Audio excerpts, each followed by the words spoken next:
What's going on, guys? So today I'm going to walk you through how I stack all of my Pro Line snare racks by taking these two singles and turning them into a double like on the other side. All right, let's get going. I'll walk you through this. A couple years ago, I did a full DIY on how I created these double stacked Pro Line snare racks. So this time I figured I'd just do a short, quick walk through and do the fun fast forward. So to get started, of course, I got to take everything down, get all my snares off, get the acoustic panel off the wall, and then get the racks out of the wall so that we can get started. Once the racks are cleared, we're going to bring them out into the center of the room. That way we can flip one over, take off all of the feet, and the other one we're going to keep standing top-wise, but we got to pull all of the caps off of the top. And that's as easy as just taking a flathead screwdriver and prying those up as they're just press fit into the top of the pipes.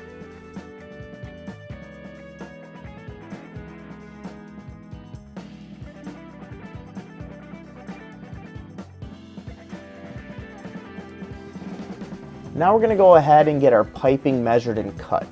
If you've watched my original video, you'll know that I have really short ceilings. So unfortunately, I can't cut the piping to the height that I want.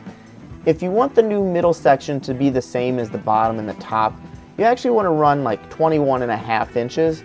Unfortunately, I just can't do that. So I'm cutting all my pipes to 19 inches. That's the tallest that this ceiling will allow me to put a snare drum on the very top for. This is probably the hardest step, and by hard I just mean the longest, most frustrating step. As you're trying to put these pipes in, you're going to notice that there will be some excess weld material inside the tubing. So here I am with a bastard file, a rounded file, and I'm just sitting here and grinding down any excess welds until the piping fits into the tubes. It's very strenuous and it takes forever depending on the pipe.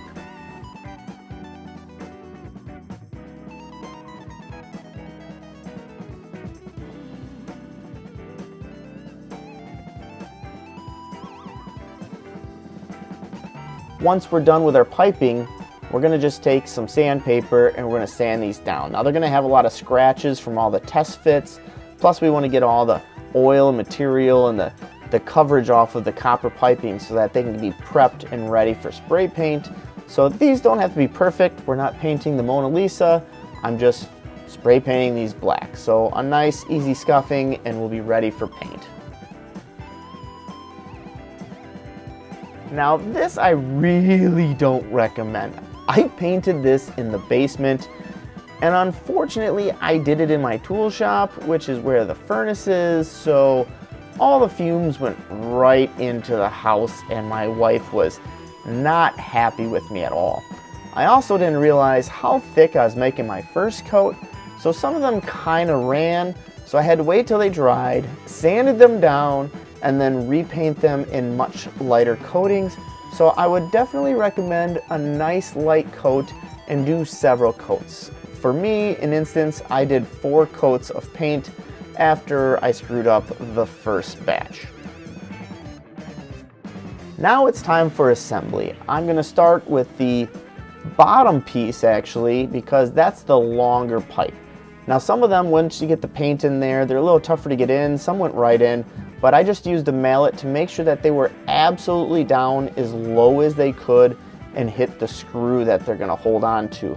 Then I flipped it upside down and went ahead and assembled it onto the other piece and put it back up against the wall, test fit everything, and it looks great. The hardest now is just putting all the snare drums back. Why I say it's the hardest is that middle section is actually shorter now, and so to get a 14-inch snare drum in there, I have to angle it a little bit, so I can't run all 14s in the center. So I put a 13 and 2 14s, but then I got all the rest in there and it's looking awesome. What do you guys think? Look at this final setup. It's really simple to do. It's very, very sturdy, I promise you. And it looks great. You would never know that there's a pipe inside the pipe The fitment is amazing. I just can't believe that it slides right in with no wiggle at all. It's very tight, very secure, and with a little bit of paint, it just blends right in.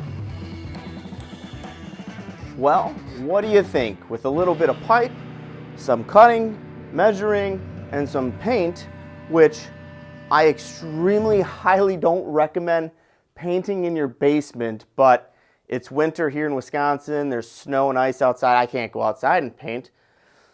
Other than that, it's a very simple, easy DIY, and it saved me, a good 3-4 feet of space.